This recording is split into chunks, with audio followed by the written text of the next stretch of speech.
Мальчик все ночь на острие атаки.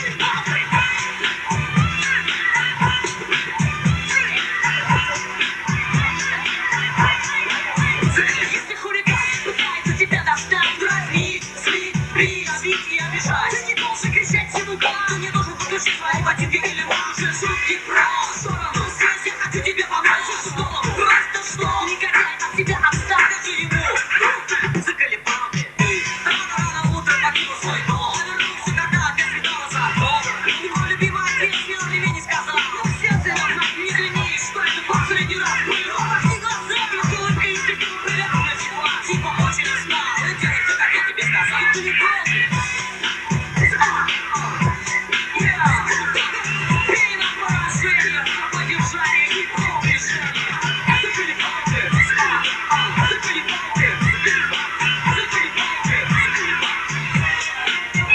отличная девчонка, а он лапу, он лазает по городу, ласкает женщин. А ты не можешь сказать ему стой, возьми, посоветуйся ты со мной, ведь ты не глупее, чем я не глупее, чем он, а он в свою очередь знает, какая ты на самом деле дура. Пусть это знает он, но ты слушай меня, я знаю, как отводить его из меня, если ты не станешь ни слезы из глаз бросать его, ответ его не будет, и слушай меня, я не хочу тебя зло, но если уж ты влюблена в давно, не устраивайся, не нажигай скандал, один на минуту, ты заколебал, ты послышишь меня, ну давай не прибал, даже если он будет нормал, скажи, ты меня заколебал, эти слова популярнее день ото дня, просто их каждый способен понять, если в жизни случилась вдруг какая фигня, скажи, как заколебал ты меня.